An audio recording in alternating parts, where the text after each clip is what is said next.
Grace Room Ministries urumva itwihenuyeho yuko idashaka itangazamakuru gukorana naryo ati natwe ntaho tujya kuki bazajya bashaka kudutumira mu bintu bya bose ubundi iyo badutumiye muri press conference baba bashaka kunguka iki kugira ngo tubimenyeshe rubanda nyine no kuki bashaka ko tubimenyesha rubanda se kuki n'urugero ibyo bashaka bo bwabo bateguye igiterane content yabo barashaka ko tujya muri press conference tugatumira abantu bakaza ariko ntibashaka ko duha feedback urumva voilà ntibashaka ko duha feedback abantu ko cya giterane twababwiye cyagenze urumva yari atari imikorere idasobanutse ariko ngiye ngo kugira ngo nje kureportinga yumvire ngo kugira ngo nje kureportinga icyo giterane cyangwa ibyo bikorwa ngo ndabanza nsaba uruhushya Grace Room yamara bo bantumira ngo nje kubyamamaza umva bo bantumira ngo nje kubyamamaza nama naniza ari ubusaba uruhushya nta undi busaba uruhushya kuko kandi baragufata igihe bakuboneye nibo bankeneye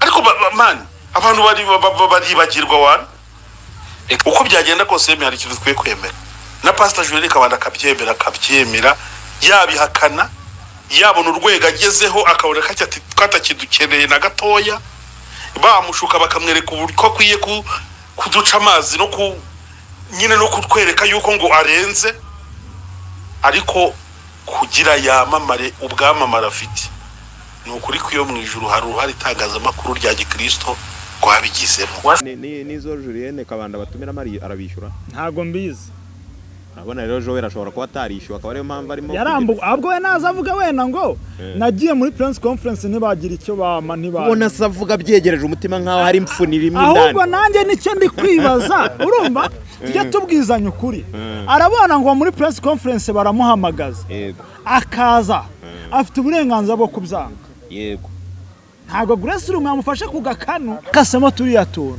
aho rugagi byamugeze n'uhazi na president akabivugaho na Grace Room rero bari batangiye kugenda bakatakata turiya tuntu urumva none babona bakatakata utwo tuntu tutubyaza inyungu bwite bwacu hatarimo n'ubutumwa bwiza yego aceceke ariko cya Grace Room iceceke ntabwo bakwiriye guceceka urumva ahubwo ikigaragara giye icyo mbona nk'umusesenguzi Grace Room ifite ukuntu isanzwe ikorana n'aba bantu ariko hari ibindi bintu biri inyuma mu gikari badashaka kutwereka Grace Room iberamo ibitangaza ndanahubaha cyane nubaha n'umushumba waho n'umukozi w'Imana igituma tuhazi n'ukubera social media n'ukubera itangazamakuru harimo irya Grace Room bwite n'ibindi bitangazamakuru by'abandi batandukanye barimo abangaba batangiye kujya complaininga bavuga bati yatwihenuyeho byagenze gutya na gutya ubutumwa bwa Kristo ntabwo ari ubwo gupfukiranwa nubwo kugera ku mpera y'isi yose kandi kugira ngo bugere ku mpera y'isi yose nuko mbumenya nkabumenyesha n'abandi so wena nubwo iri tangazo ritadetaya ngo ryerekane rivuge ngo amategeko bishe naya banavuge bati wenda twasanze bimeze gutya na gutya cyane ko niba batabigaragaje bakagombye kuba bagiye mu rukiko bakarega abantu baba barakoresheje amazina yabo nabi niba hari uwabinjiriye ariko niba ibyo bitarabayeho ikigaragara nkeka ko hari ibindi bibazo byihariye abanyamakuru bamwe ntago mvuga bose kuko bose ntibaravuga cyane gute ministeri nkiriya idafite uburenganzira bwo guhagarika abakoresha nabi ibikorwa byayo none se ubu nibwo abanyamakuru batangaje ibintu bibera kwa Julienne none sa n'igihe bamaze none sa ubwira itiku kuko ari ku cyari bwo rije kwabonye iratangaza nyine itiku riraje kubera ko babakumiriye mu buryo burofisho babakumiriye maybe ko ashobora kuba ari n'aba yahamagaye akababwira ati dukorane gutya na gutya wenda bakabyanga ese ubundi muri Grace Room ni cya kinyamakuru kijya guterayo kamera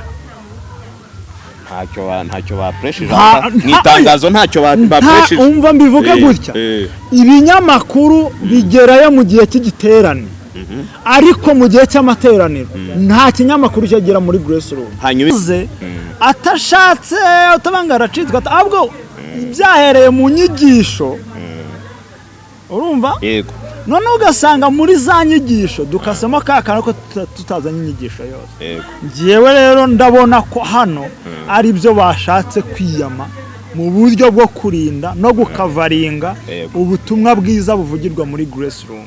Ariko ntibavuze ko babirukanye, bavuze ahubwo ko bakwegera bakaganira bakagira imikoranire.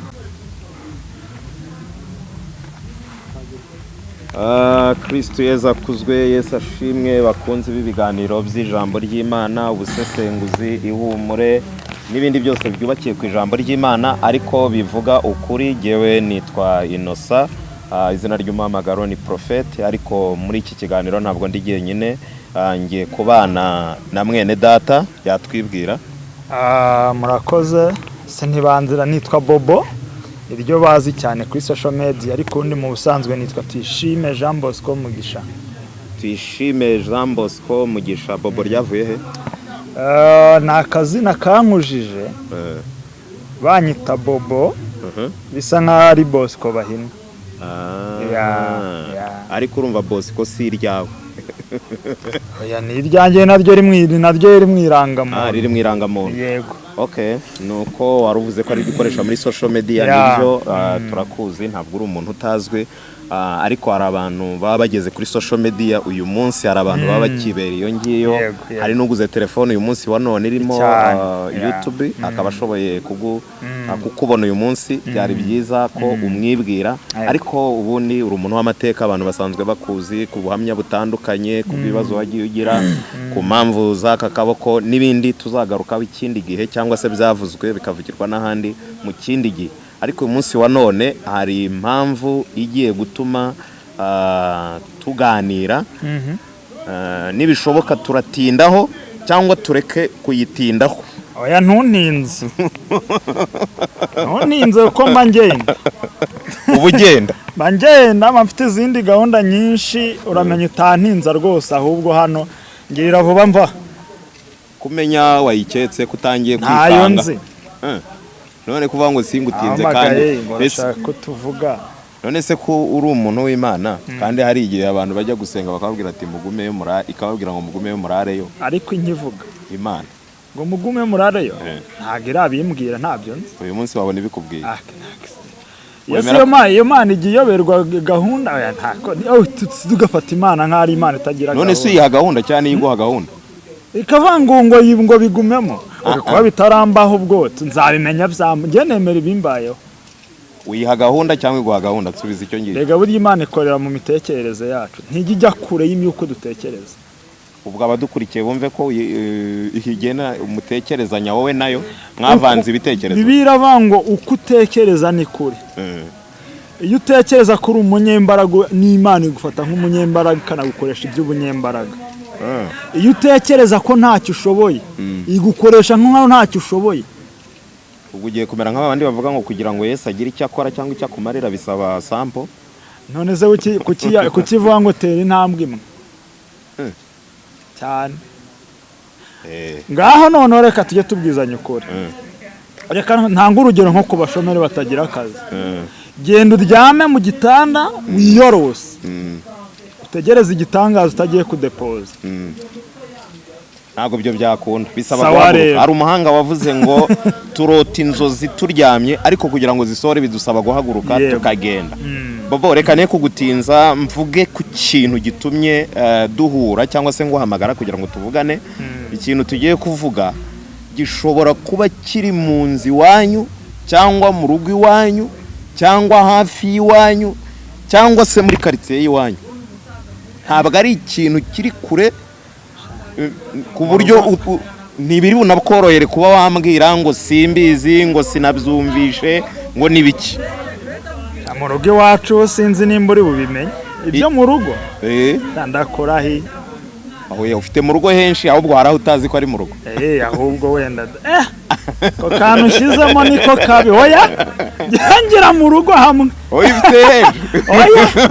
Ngiye kukwereka hano. Ntago ndahamenya, ubwo urambwira hariho.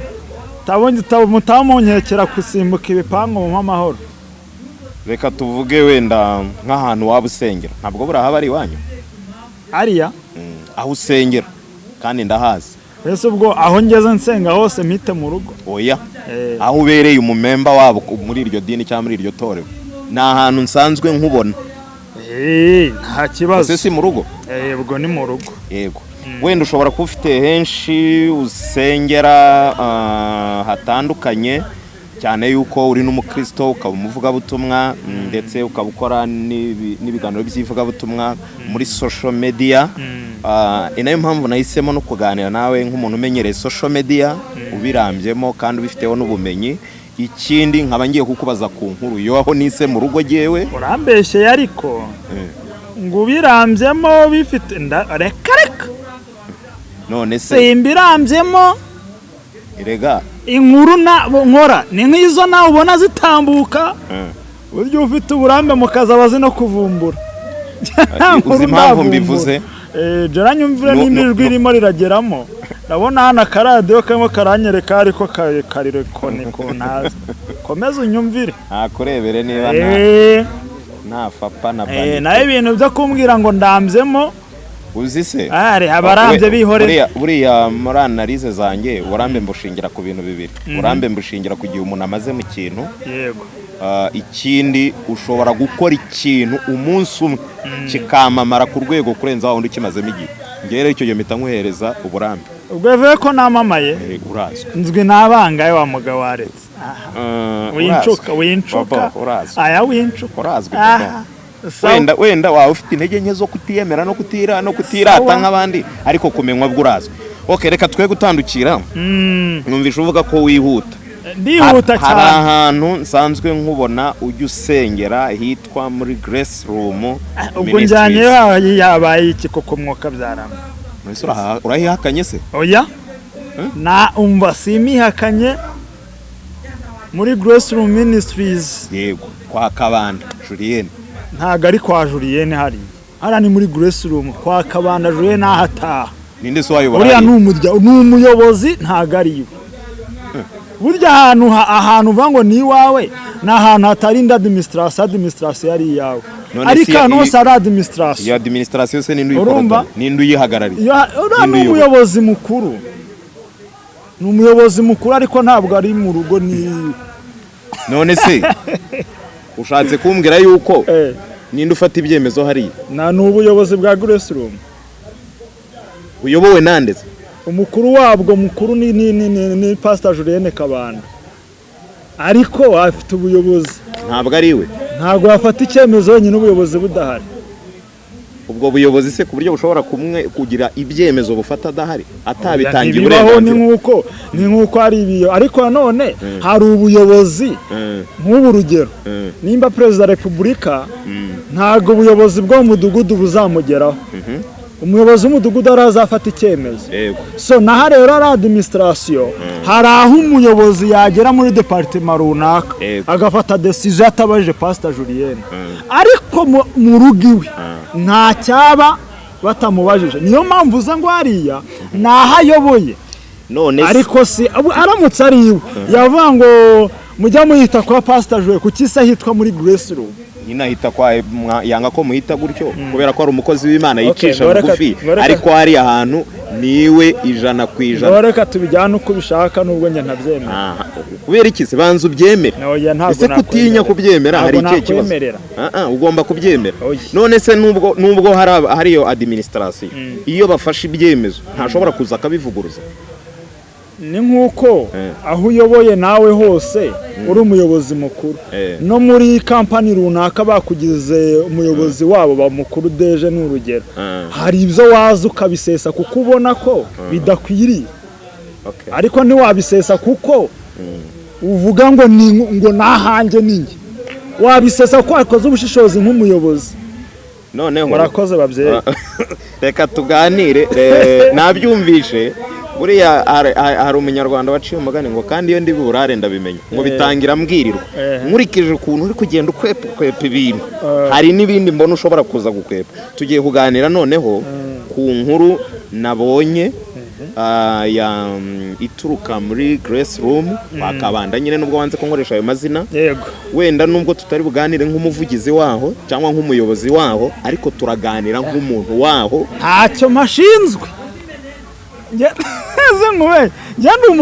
Njyayo guterana nk'uko nawe wajyayo ubwo mbaza nyine nk'umuntu ujya guteranayo hari amakuru ari gucishikana nabonye muri social media y'urwandiko rwanditswe ruturutse muri iriya ministeri nyine ihagarariwe na Kabanda Julienne nkuko wavuze ko ari umuyobozi ariko ari administration kandi nabyo ni kwimiyoborere yubakwa hanyuma iryo tangazo ryayirukanaga abanyamakuru n'ibitangazamakuru byaba iby'abikorera ku giti cyabo z'aba companies n'abandi batandukanye babirukana bavuga yuko badashaka yuko baboneka muri gahunda zabo. Ikitonderwa bakavuga yuko ngo impamvu hari abantu bafata izo nkuru z'ibihabera cyangwa se bafite ukundi kuntu bediting ibyahabereye bakabyiyitirira bo ubwabo ku giti cyabo, none bizatumye ubuyobozi bwa Grace Room busohora itangazo ry'amabo bantu rinabasaba ko rwose ibyo bintu byahagarara. Ayo makuru urayazi? Cyazo rero uburyo ubisobanuyemo ntabwo ariko byanditse. Urabifite amakuru urayafite? Ntabwo ariko byanditse. Amakuru urayafite? Ahubwo buri wese yumva ibintu bitewe niwe n'icyararikiye cyangwa n'icyo ashaka. Okay, tubwira uko byanditse wowe noneho. Itangazo riragira riti ni page ebyiri, page ya mbere hariho amategeko n'amabwiriza itegeko rihana ibihaye amakosa ako kanigendere kuri page ya kabiri niyo ndi kuvugaho nanjye. Riravanga ubuyobozi bwa Grace Room Ministries bumaze kubona ko hari abantu ku giti cyabo ndetse n'abahagarariye ibigo bifite imiyoboro y'ikoranabuhanga mbwirwa ruhame nta burenganzira bahawe na Grace Room Ministries bakoresha amakuru bwite ya Grace Room Ministries mu buryo bunyuranyijwe n'amategeko yavuzwe haruguru, aho binjira bakoresha bahindura biyitirira ndetse bakanahererekanya ayo makuru bwite kugira ngo hirindwe ingaruka izarizo zose zo kutubahiriza amategeko. Ubuyobozi bwa Grace Room Ministries busaba abantu ku giti cyabo n'abafite imiyoboro y'ikoranabuhanga bwirwa ruhame urumva bakoresha amakuru bwite ya Grace Room Ministries mu buryo bunyuranyijwe n'amategeko bwavuzwe hejuru haruguru ko bahita bahagarika ibyo bikorwa kandi bagasiba ayo makuru mu bikoresho byose bakoresherezaho ayo makuru. Bumve hasi icyakora kubera ko Grace Room Ministries ari umuryango ushingiye ku myemerere ufite intego y'intumbero yo kwamamaza ubutumwa bwiza bwa Yesu Kristo n'ibitangaza Imana ikorera ku isi yose abo yaremye. Grace Room Ministries irasaba abantu ku giti cyabo ndetse n'abahagarariye ibigo bifite imiyoboro y'ikoranabuhanga bwirwa ruhame bifuza kwamamaza no gukwirakwiza inkuru nziza n'ibitangaza Imana ikorera ko bakwandikira Grace Room Ministries kuri iyi nimero batanze cyangwa bakandikira email kugira ngo habeho amasezerano y'imikoranire hagati ya Grace Room Ministries n'ababyifuza, bityo bazajye babona amakuru bifuza kandi akoreshwe mu buryo bukurikije amategeko. Yego, iri tangazo uraryumva? Naryumvishije, nta naho binyuraniye nibyo. Ariko wowe urambwiye ngo birukanye, urumva batabirukanye, bakumiriye, ntago birukanye. Nese iryo tangazo urumva ari tujye tugeka hari ibintu tubaho. Okay, numvishije ngaho bikorera ubugororangingo. Numvishije ari abanyamakuru bahise biba bavuga ndayifite inkuru hano mu kanya ndayiguha ngo badukenera mu bikorwa byabo. Buri rugo rugira uko ruyobora, sibyo? Yego. Kandi urugo rwawe ntago wabona hari umuturanyi urimo urakoresha urugo rwawe, amakuru yo mu rugo rwawe uyoboye utamutumye utamuhaye uburenganzira ngo umwemerere.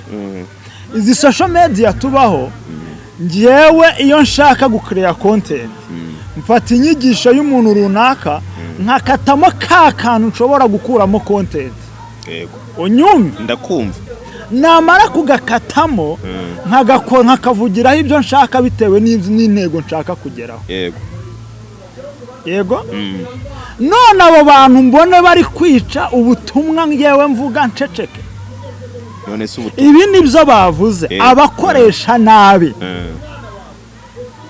Inkuru za Grace Room. Ariko hasi baravuga ngo abifuza ko dukorana. Yego. Baduhamagare tuvugane tumenye uburyo tugomba gukorana. Yego.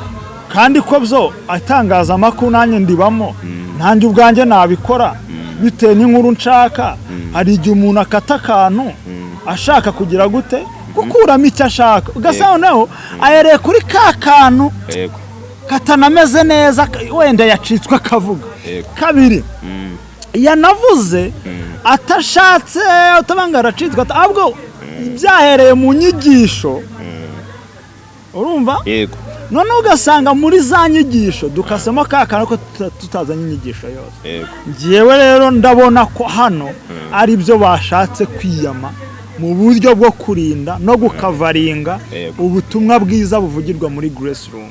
Ariko ntibavuze ko babirukanye, bavuze ahubwo ko bakwejya bakaganira bakagira imikoranire. Murakoze. None se wenda uri gukwepa iyo mvugo navuze ngo hari ibintu byinshi uri gukwepe nta kwirukana birenze ibingibi. Ni wenda wowe ufite uko ubyumva ku ruhande rwawe.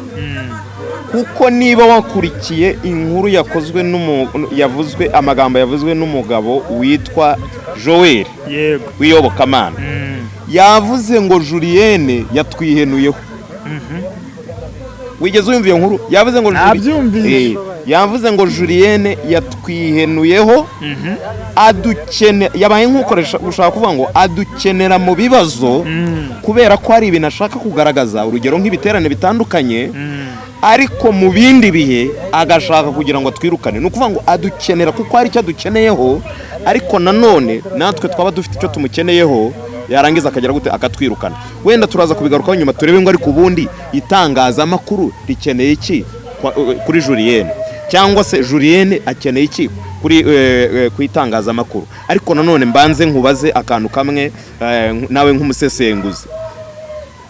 Yesu yaravuze mu byakozwe n'intumwa igice cya mbere umurongo w'8 aravuga ngo muzaba abagabo bo kumpamya, cyakora muzahabwa imbaraga umwuka wera nagira gute nabamanukira, muzaba abagabo bo kumpamya Yudaya, reka mvuge ku kanyuma kavuga ngo kugera no ku mpera y'isi yose. Igituma uyu munsi wa none tuzi Grace Room iberamo ibitangaza, ndanahubaha cyane, nubaha n'umushumba waho n'umukozi w'Imana. Igituma tuhazi ni ukubera social media, ni ukubera itangazamakuru. Harimo irya Grace Room bwite n'ibindi bitangazamakuru by'abandi batandukanye barimo abangaba batangiye kujya complaininga bavuga bati yatwihenuyeho byagenze gutya na gutya. Ubutumwa bwa Kristo ntabwo ari ubwo gupfukiranwa, nubwo kugera ku mpera y'isi yose. Kandi kugira ngo bugere ku mpera y'isi yose nuko mbumenya nkabumenyesha n'abandi. So wena nubwo iri tangazo ritadetaya ngo ryerekane rivuge ngo amategeko bishe naya banavuge bati wenda twasanze bimeze gutya na gutya, cyane ko niba batabigaragaje bakagombye kuba bagiye mu rukiko bakarega abantu baba barakoresheje amazina yabo nabi niba hari uwabinjiriye. Ariko niba ibyo bitarabayeho, ikigaragara nkeka ko hari ibindi bibazo byihariye abanyamakuru bamwe, ntago mvuga bose kuko bose ntibaravuga, baba bafitanye n'ubuyobozi bwa Grace Room. Yego. Reka ngewe ngira ikintu mbaza ako mvugaho. Hari akantu buze turebe uruhare rw'itangazamakuru. Iyi minisiteri nayigezemo ntabwo ari kera kandi sinavuga, kuko nayo ubwayo ntivutse kera, imaze igihe gitoya bwimenyekana mu gihe gito.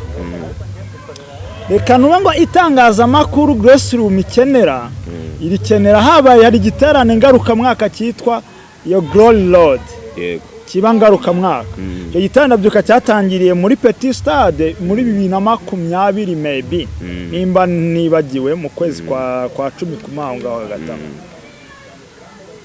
ese muri abantu bava ngo babirukanye hari uwatse interview cyangwa ikiganiro Pastor Julienne aramushushwiburiza amubwira nabi aramwangira hariya kubiyaga kubivuga riratangazo twatatse Julienne kuko ari uhagarariye ariko byanditswe mu rwego rwa Grace Room Ministries ahubwo mbere yo kubaza turibaza iri tangazo Julienne Kabanda we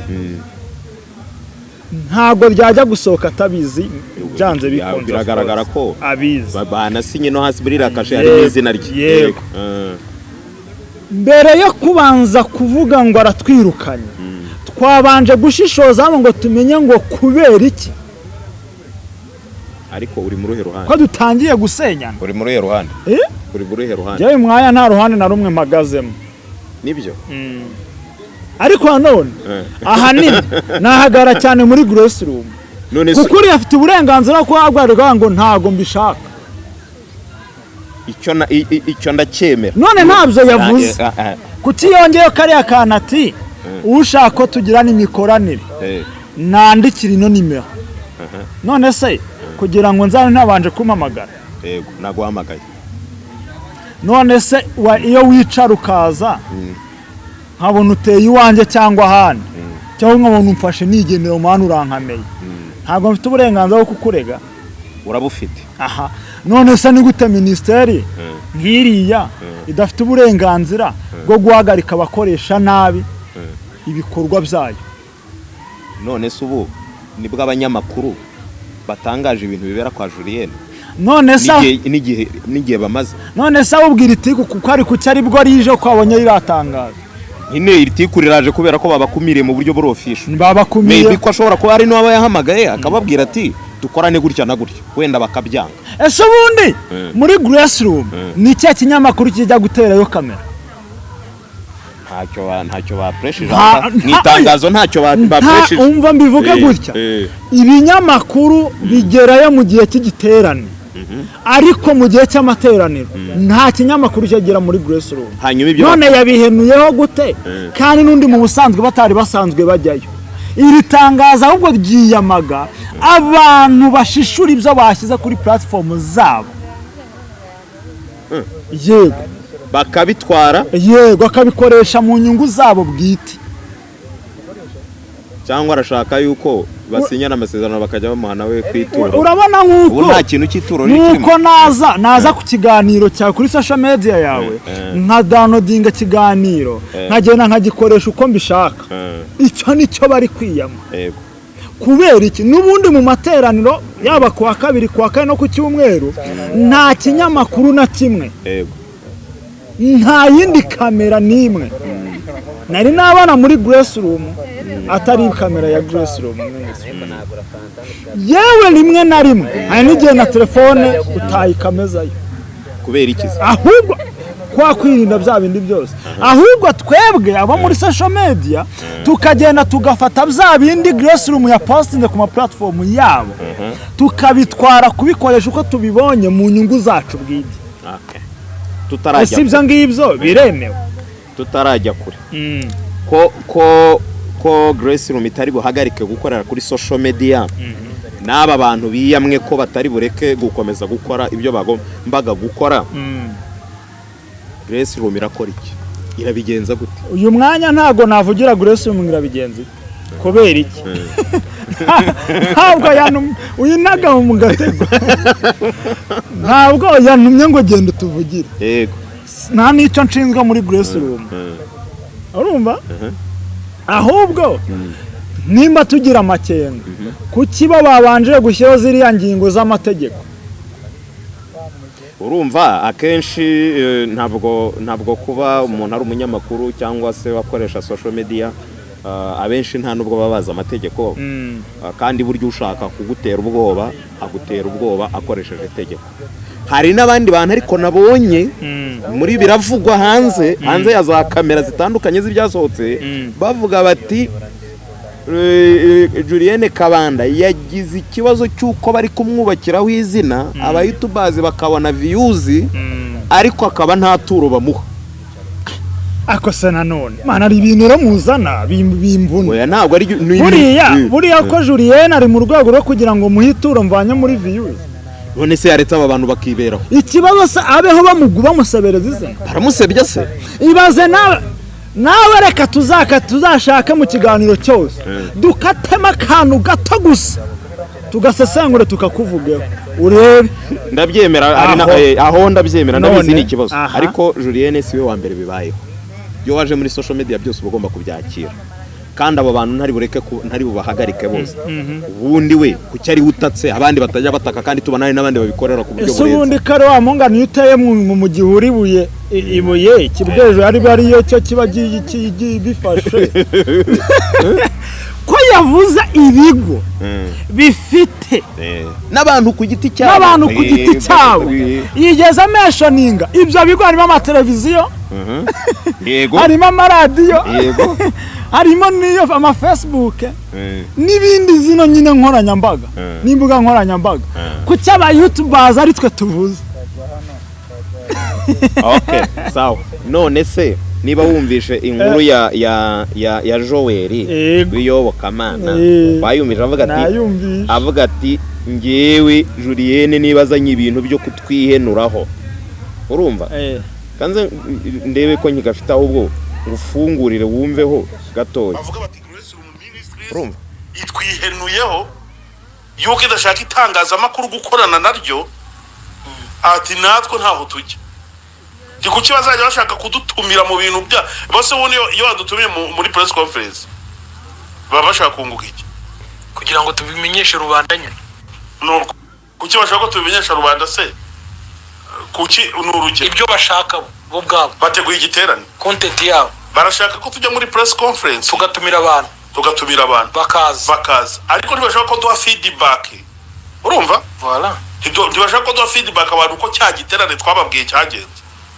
Urumva yari atari mikorere idasobanutse ariko ngiye ngo kugira ngo nje kureporting ngo nyumvire ngo kugira ngo nje kureporting icyo giterane cyangwa ibyo bikorwa ngo ndabanza nsaba uruhushya Grace Room yamara bo bantumira ngo nje kubyamamaza umva bo bantumira ngo nje kubyamamaza nama naniza ari busaba uruhushya ntawe ndi busaba uruhushya kuko kandi baragufata igihe bakuboneye nibo bankeneye ariko man abantu baribagirwa wana uko byagenda kose hari ikintu twiye kwemera na Pastor Julienne Kabanda akabyemera yabihakana yabona urwego agezeho akabona katakidukeneye na gatoya bamushuka bakamwereka uburyo ko akwiye kuduca amazi no nyine no kutwereka yuko ngo arenze ariko kugira yamamare ubwamamara afite ni ukuri ko iyo mu ijuru hari uruhare itangazamakuru rya gikristo twabigizemo. Shalom aha ngira ngo wabyumvishije Joel warabivuga ubona yanabyegereje umutima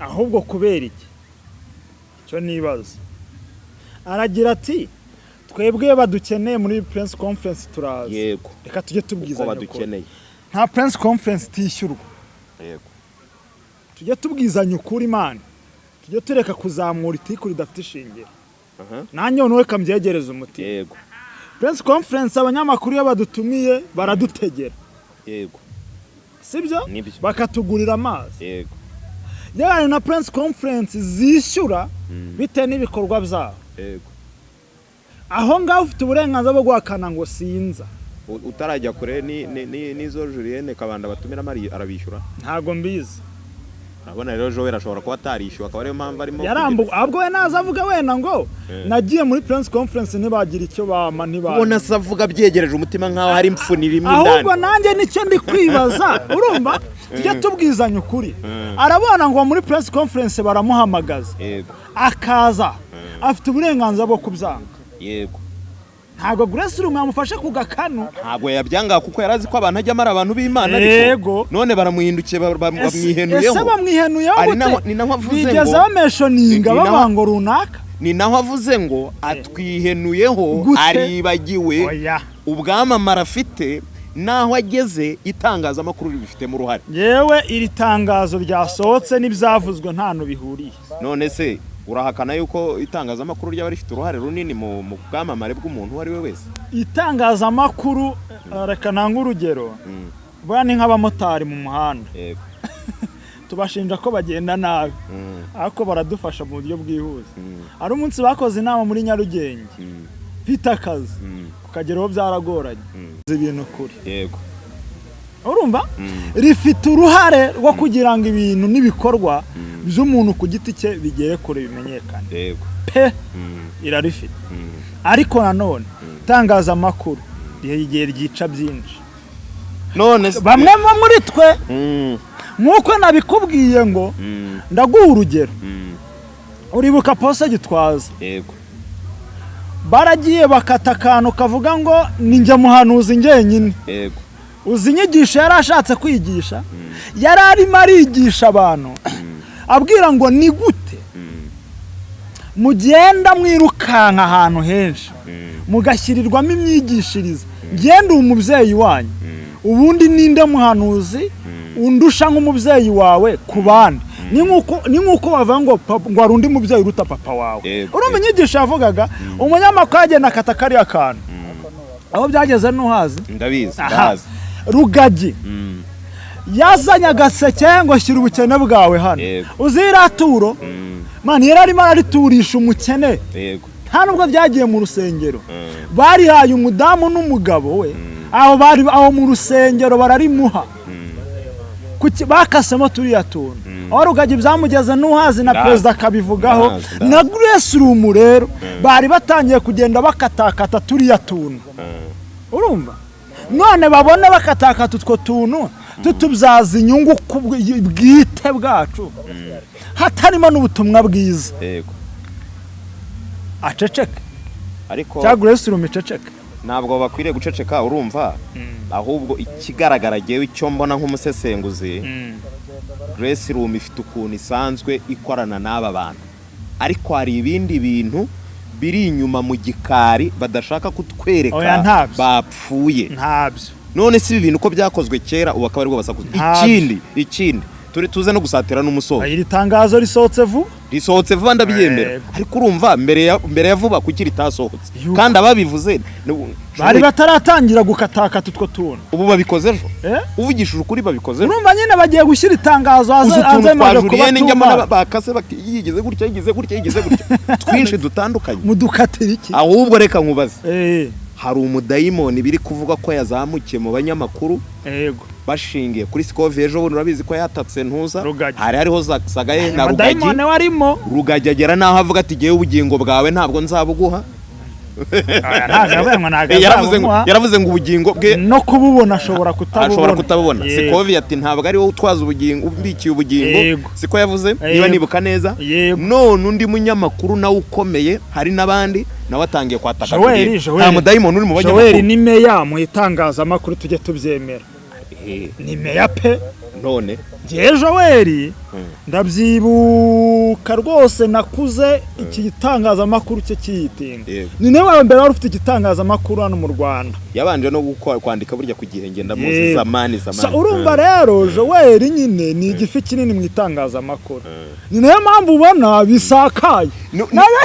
noneho icyo nshaka dusatira umusozo, ni iki cyihishe inyuma kibi bifi binini mu banyamakuru cyangwa mu bayutubazi kiri gutuma bataka n'ibifi binini mu bashumba? kuko Rugagi ntabwo ari umupasitoro uciriritse woroheje.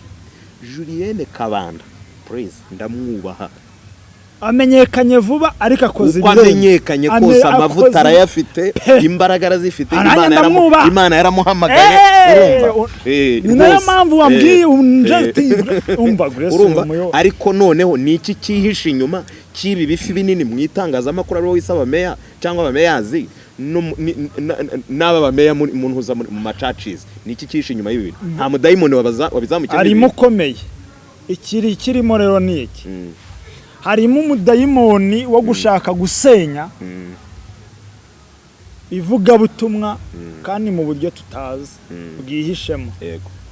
kuko byibuza nimba ngewe icyo wenda nabaza, bano banyamakuru kuko iyo aza kuba ari ubushishozi neza yari kuza avuga ati navuganye na Julienne mubaza kubwa ririya tangazo avuga ko anyemerera ko yatwirukanye ariko bakoresheje ubusesenguzi bwe bwo kuvuga tubwara twirukanye kandi ntabavugishije Julienne cyangwa avugisha administration ya Grace Room kandi nimero iriho niyo mpamvu ahantu rero harimo umudayimoni ukomeye ahubwo maguruke dusenge ntabwo turi bujye gusenga ibintu byose ntabwo byirukanwa n'amasengesho ahubwo icyo mbona iki kiganiro tugiye kugisubika ntabwo tugisoza kubera iki dukeneye kubona uyu mugabo wisemeye mu itangazamakuru nimeye tukamubaza ese wigeze wandikira Julienne wigeze umuhamagara yanga kukwitaba akubwira ko yatwirukanye burundu ikindi binashoboka